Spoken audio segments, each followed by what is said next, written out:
আমার নবীকে যদি ভালো না বাসুন বাবা, যতই আপনি নামাজ পড়েন না কেন, যত রোজা রাখেন না কেন, আপনি যদি সাজদা করতে করতে যদি আপনার যদি মৃত্যু হয়ে যায় আর আমার নবীর যদি ভালোবাসা প্রেম যদি না থাকে, আপনার রোজাও বেকার, আপনার নামাজও বেকার হয়ে যাবে।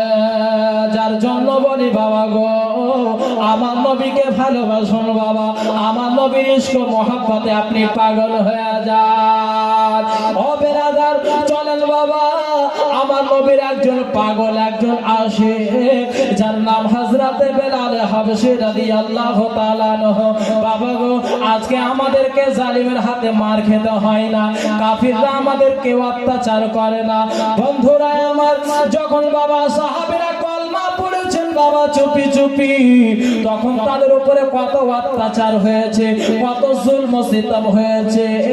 তার সত্ত্বেও বাবা কিন্তু তারা কলমা ত্যাগ করেনি, তার সত্ত্বেও কিন্তু বাবা নবীর মহব্বত ছেড়ে দেয়নি।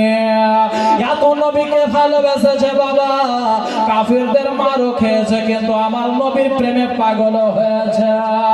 চলেন বাবা হযরতে বেলাল হাবশী রাদিয়াল্লাহু তাআলা আনহুর দরবারে।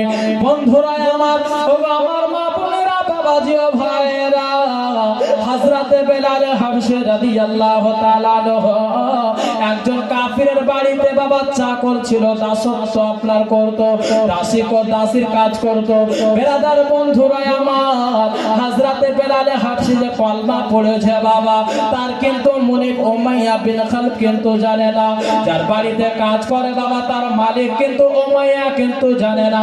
ওই উমাইয়া, যে উমাইয়া বাবা আমার নবীর পাক্কা দুশমন, আমার নবীর সব সময় দুশমনি করেছে, ওই উমাইয়ার বাড়িতে হযরতে বেলাল হাবশী রাদিয়াল্লাহু তাআলা আনহু আমার নবীর পাগল, আমার নবীর আশিক কাজ করতো বাবা। ওগো বেরাদার বন্ধুরা আমার, বেলাল কলমা পড়েছে চুপি চুপি, উমাইয়া কিন্তু জানে না। উমাইয়াকে এসে যেন একজন ব্যক্তি বলতে লাগলো, উমাইয়া গো, তোমাকে একটা কথা বলবো। বলো কি কথা? বলে উমাইয়া, উমাইয়া তুমি কি জানো, তোমার কাছে কি খবর আছে? বলে কিসের খবর? বলে উমাইয়া, তোমার বাড়িতেই খায়, তোমার বাড়িতেই থাকে, তোমার ইচ্ছা, তোমার কাছ থেকে পয়সা নাই। উমাইয়া, তোমার বাড়ি খেয়ে, তোমার বাড়ি পড়ে আবার আমাদের ওই পাক্কা দুশমনের কলমা পড়েছে। বলে কি হয়েছে খুলে বলো। বলে উমাইয়া, তোমার বাড়ির চাকর সব চাইতে বেশি যাকে তুমি মহব্বত করো, ভালোবাসো, যাকে সব চাইতে বেশি প্রেম করো উমাইয়া। বলে কি হয়েছে? বলে তোমার বাড়ির চাকর বেলাল ওই নবীর কলমা পড়ে মুসলমান হয়ে গিয়েছে। যখন এই কথা শোনা বাবা,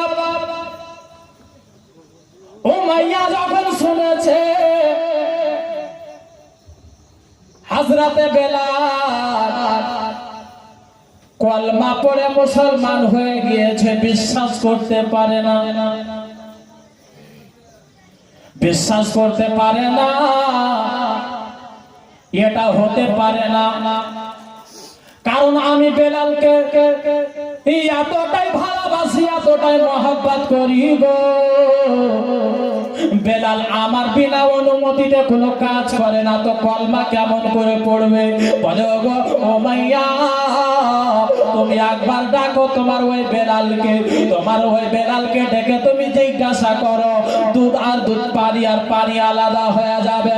বন্ধুরা আমার, মা বোনেরা, হযরতে বেলাল হাবশী এতটা কষ্ট যন্ত্রণা আঘাত সহ্য করেছে রে মা, ওই তুলনাতে 1% আমরা আঘাত সহ্য করতে না, আমরা করি না। ওই বেলাল যতটা চোখের পানি ফেলেছে রে মা, আমরা যদি 1 গুণ যদি চোখের পানি ফেলি, সত্যি আমাদের ওই চোখের পানিতে জাহান্নামের আগুন নিভিয়ে যাবে। কিন্তু বেরাদার, ওই নবীকে সত্যিকারের মহাব্বত করতে জানলাম না, সত্যিকারের ভালোবাসতে জানলাম না। সত্যিকারের যদি ভালোবাসতেন বাবা, তাহলে মসজিদের আপনার কাতারগুলো ফাঁকা থাকতো না, মসজিদ আপনার ফাঁকা থাকতো না। আপনার মুয়াজ্জিন আপনার আযান দেওয়ার সঙ্গে সঙ্গে আপনার সকল গ্রামবাসী নামাজের জন্য ছুটে যেত। কিন্তু বেরাদার বন্ধুরা আমার নবী মুস্তাফা সাল্লাল্লাহু তাআলা আলাইহি ওয়াসাল্লাম বলেছে বাবা, কুররাতু আইনি ফিস সালাত, নামাজ হচ্ছে আমার চোখের শীতলতা। ও বেরাদার, যদি নবীর মুহাব্বত যদি অন্তরে থাকতো বাবা, তাহলে আমরা 5 ওয়াক্তের আগে নামাজি হতাম, আমরা আগে মসজিদে গিয়ে সাজদা করতাম। কেন না, আপনার নামাজ ছাড়লে বাবা আমার নবী দুঃখ পায়, কষ্ট পায়। ও বেরাদার বন্ধুরা আমার, হযরতে বেলাল হাবশী রাদিয়াল্লাহু তাআলা আনহুকে ডাকা হলো। ও মাইয়া যেন বাবা তার গদিখানাতে যেন বসে আছে। ও মাইয়া বেলালকে ডাক দিল, বেলাল একটা কথা বলো তো। বলে কি হয়েছে মুনিব গো? ও গো মুনিবের বেটা মুনিব, কি হয়েছে গো একটু কামাই বলো। বলে বেলাল, আমি শুনতে পেলাম তুমি নাকি আমাদের পাক্কা দুশমন ওই আব্দুল্লাহর বেটা মুহাম্মাদের কলমা পড়ে তুমি মুসলমান হয়ে গিয়েছো, তুমি নাকি নতুন ধর্ম তুমি গ্রহণ করে নিয়েছো। ও বেলাল বলো, এটা সত্য না মিথ্যা, তুমি আমাদেরকে একটু জানিয়ে দাও। বেলাল হাবশী রাদিয়াল্লাহু তাআলা আনহু যখন এই কথা শোনা বাবা, হযরতে বেলাল কিন্তু বাবা চমকে গেল যে কথাটা বললো তো বললো কে? কারণ আমি আল্লাহর ইবাদত করি তো খুব লুকিয়ে চুপি চুপি নবীর কলমা পড়েছি, একমাত্র নবী আর আল্লাহ ছাড়া দুনিয়াতে কেউ জানে না, তাহলে বললো কে? কে দেখতে পেল? ও মাইয়া বলে বেলাল, তুমি চুপ থেকো না, বলো তাড়াতাড়ি করে তুমি কলমা পড়েছো কি পড়নি বলো। আমার বিশ্বাস এটাই, তুমি কলমা পড়তে পারো না, তুমি মুসলমান হতে পারো না, তুমি আমাদের ধর্ম তুমি ত্যাগ করতে পারো না। কেন না বেলাল, তোমার মাও আমাদের বাড়ি কাজ করেছে, তোমার বাবাও আমাদের বাড়ি কাজ করেছে, তোমার দাদু আমাদের খানদানে কাজ করেছে, তোমার দাদু তোমার মা তোমার বাপ আজ পর্যন্ত আমাদের সঙ্গে নাফরমানি করেনি। ও বেলাল, এতটাই বিশ্বাস আমার, তুমিও বিশ্বাসঘাত করতে পারো না, তুমি আমাদের নাফরমানি করতে পারো না। বেরাদার বন্ধুরা, মা বোনেরা, হযরতে বেলাল হাবশী রাদিয়াল্লাহু তাআলা আনহুকে যখন এই কথা বলা, মা বেলাল নির্ভয়ে যেন উমাইয়ার সামনে যেন বলতে লাগলো, উমাইয়া গো, আমি কলমা পড়ে আমি নতুন ধর্মে ইসলাম গ্রহণ করে নিয়েছে। যখন এই কথা শোনা বাবা, উমাইয়া যেন বিশ্বাস করতে পারে না যে না, এটা হতে পারে না। বেলাল, তুমি কলমা পড়তে পারো না, তুমি কলমা পড়তে পারো না বেলাল। ও বেলাল, এতটা আমি তোমাকে ভালোবাসি গো। ও বেলাল, তুমি কলমা পড়তে পারো না। বেলাল, তুমি বলো একবার যে আমি কলমা পড়িনি, আমি নতুন ধর্ম ইসলাম গ্রহণ করিনি। বেলাল, একবার বলে দাও।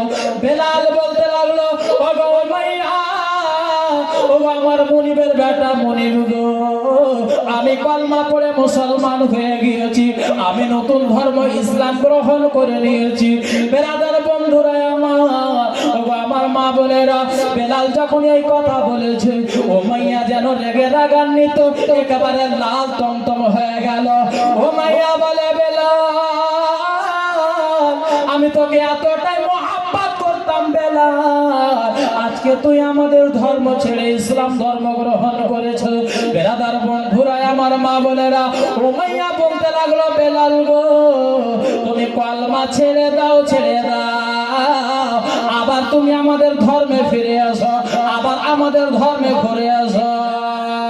বেলাল বলতে লাগলো, উমাইয়া, ও আমার মুনিবের বেটা মুনিব, আমি একবার গ্রহণ করে নিয়েছি, আর ছাড়তে পারবো না। আমি ইসলাম ধর্ম কবুল করে নিয়েছি, আর ছাড়তে পারবো না। আমি যেটা পেয়ে গিয়েছি এরকম মধু আর জীবনে আমি পাইনি। যখন এই কথা বলা বাবা, উমাইয়া বলতে লাগলো, বেলাল তুমি তো ভালো করে জানো আমি কতটা রাগী, আমি কতটা রাগান্বিত ব্যক্তি, তুমি ভালো করে জানো, তুমি ভালো করে জানো তোমার অবস্থাটা আমি কেমন করব, তুমি ভালো করে জানো বেলাল।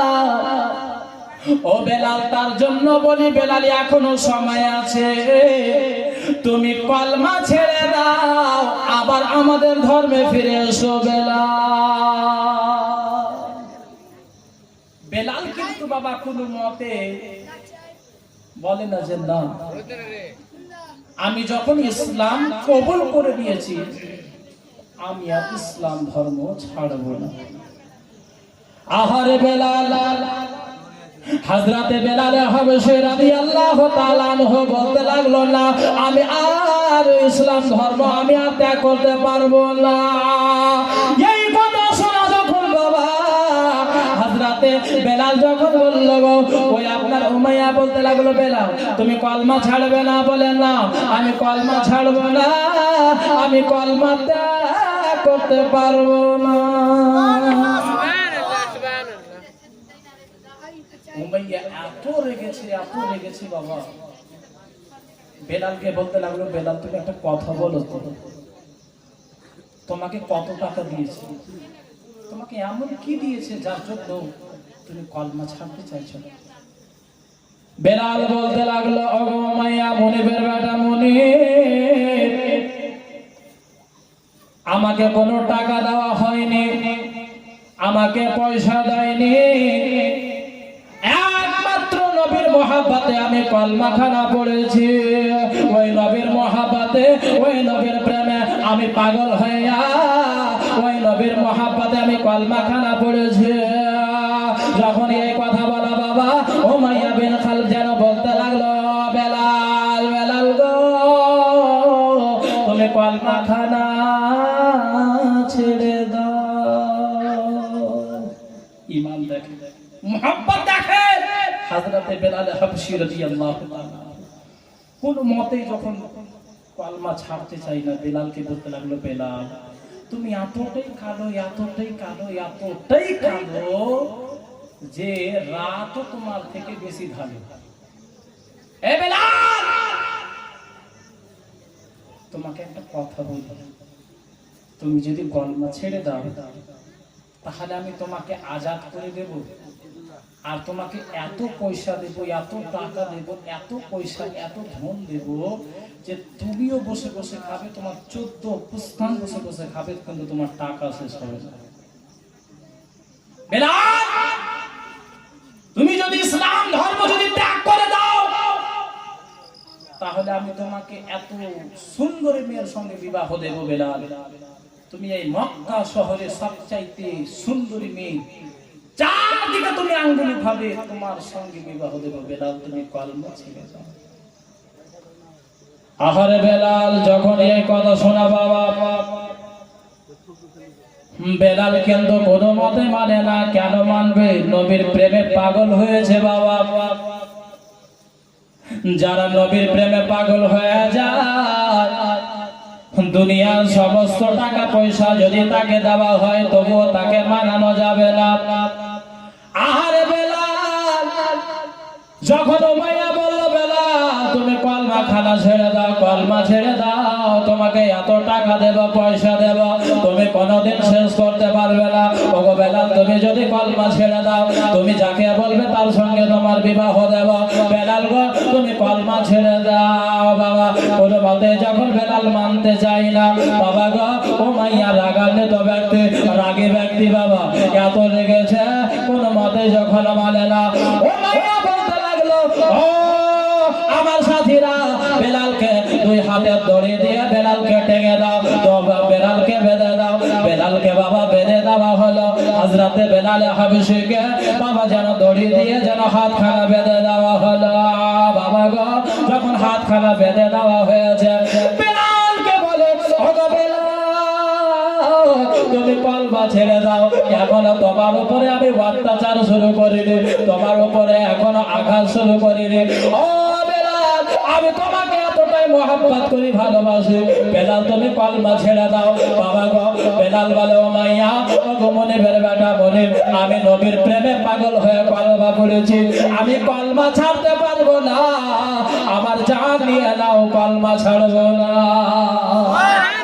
বেলাল যখন এই কথা বলা বাবা গো ও মাইয়া রেগে রাগান্বিত হইয়া যেন বাবা চাবুক খানা বের করলো চাবুক দিয়ে যেন বেলালের উপরে আঘাত করতে লাগলো বেলালের উপরে যেন মারতে লাগলো বাবা আহারে চাবুক ছিল বাবা চাবুকের মতো একবার যখন বেড়েছে বাবা যেখানে বেলালে হাবসের লেগেছে আহারে আপনার যে জায়গাতে লাগা ক্ষত বিক্ষত হয়ে গেল বাবা চামড়া খানা ফেটে যায় চামড়া খানা ফেটে যাওয়ার পরে ওই জায়গা দিয়ে আপনার যেন রক্ত খানা ঝরতে লাগলো আবার বলে বেলাল ওরে বেলাল আমি তোকে ভালোবাসি রে আমি তোকে মহব্বত করি রে যার জন্য তুই এখনো সময় আছে বেলাল কলমা ছেড়ে দে বেলালে হাবশে কিছু বলে না বাবা বেলালে হাবশে কোনো উত্তর দেয় না আর আমার নবীর নাম যেন জপে যায় মোহাম্মদের নাম জপে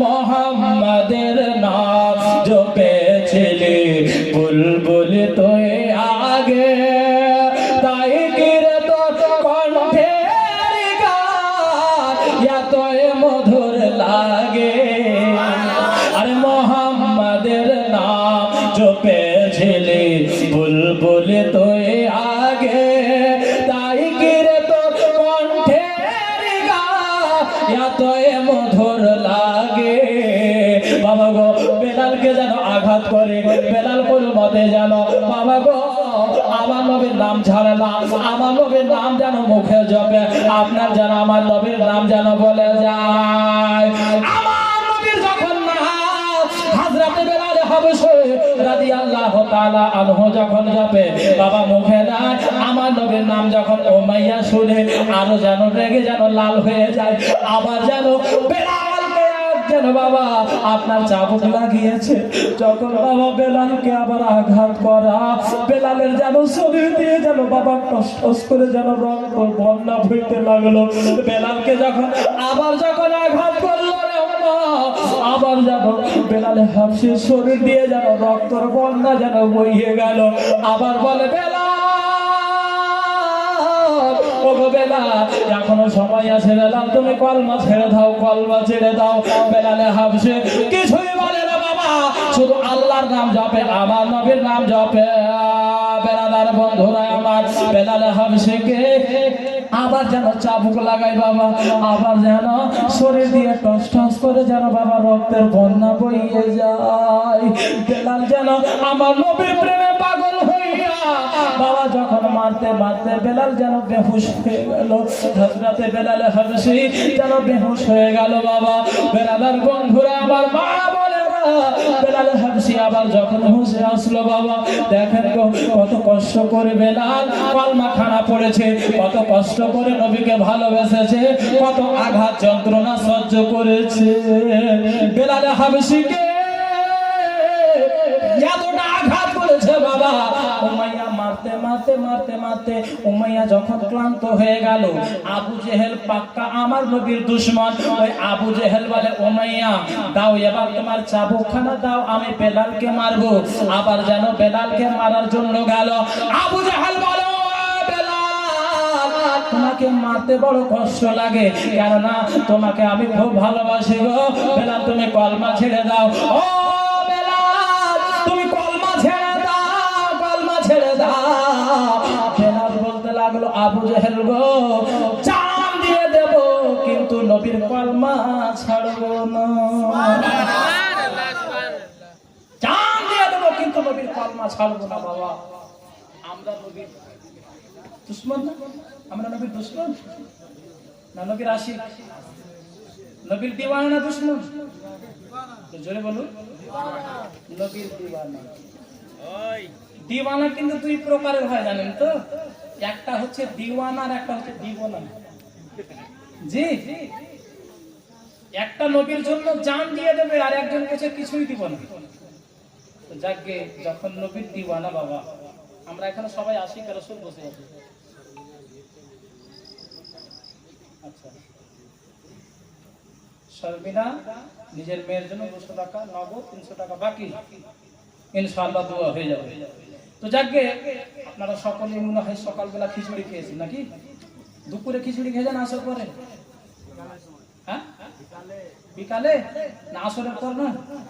আচ্ছা, তো সুবহানাল্লাহ। এখানে সবাই আমরা আশিক রাসূল, নবীর প্রেমিক, নবীর চাহনেওয়ালা। কি আছে? হ্যাঁ, ড্রাগন ফল ফুলে কালো প্লাস্টিকে ভরে রাখবেন, দেখতে পাবেন। সুবহানাল্লাহ, আলহামদুলিল্লাহ। তো যাকে বাবা, আপনারা সকলেই জানেন গত বছর আলহামদুলিল্লাহ বেশ আপনারা দিয়েছিলেন, আমি কালেকশন করেছিলাম, ভালো দিয়েছিলেন গো, মানে লোক হিসাবে অনেক কালেকশন হয়েছিল। তো এবার দেখা যাক, দেখি ইনশাআল্লাহ তাআলা আমাকে খুশি করতে পারেন কিনা। কোন ভাই আমার নবী পাকের মহব্বতে, নবীর প্রেমে একটা ভাই শুধু এই জায়গাতে 5,000 টাকা দিলেন যে মাওলানা সাহেব আমি ভাবছি নিজের আঘাত যন্ত্রণা দিয়েছে, আমি নবীর মহব্বতে 5,000 টাকা দিব। কোন ভাই হবে এখানে?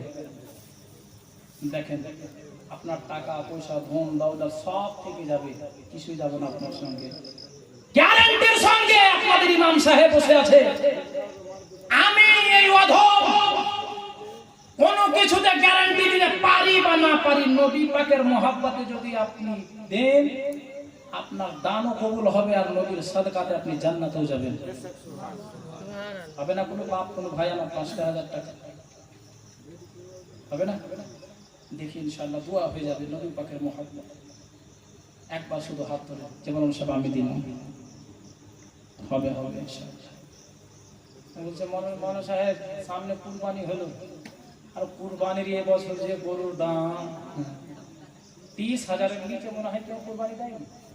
30,000, 35,000, 40,000, 45,000, 50,000 এরকম কুরবানি দিয়েছে। মানে বাংলাদেশের আবহাওয়া আমাদের কেউ লেগেছে। হ্যাঁ, বাংলাদেশে যেরকম ধরেন আমাদের এদিকে 250 টাকা কেজি মাংস, ওদিকে 800 টাকা কেজি, মানে আমাদের থেকে 3-4 গুণ বেশি। তো একটু আবহাওয়া লেগেছে বাংলাদেশে। তো অনেকে বলছে হ্যাঁ কুরবানি দিয়েছি 5,000 টাকা ভারী হচ্ছে। হবে না কোনো ভাই?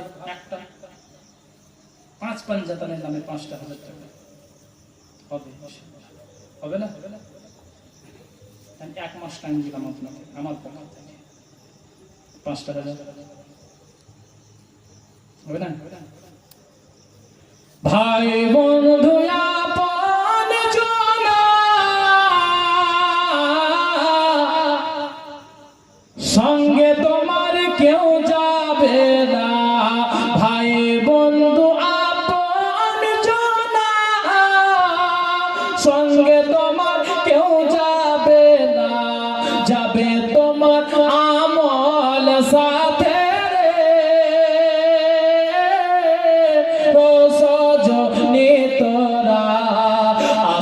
আদর করে গোসল দে মোরে, কল পাতা গরম জলে আদর করে গোসল দে মোরে, শেষবারের মতো বিদায় দে মোরে, সজনী তোরা শেষবারের মতো বিদায় দে মোরে। হবে না? 5,000 টাকা। আচ্ছা মা বোন আপনাদের কাছ থেকে হবে 5,000? বলছে মৌলভী সাহেব আমরা তো বিড়ি হয়ে থাকি, এই তো 5,000 টাকা চুরি করতে হবে মনে হয়, কিন্তু মা বোনদের ইনকামটা বেশি। হ্যাঁ, বিড়িও বাদে আপনার লক্ষ্মীর ভান্ডারও বেশি। আপনি 200 টাকা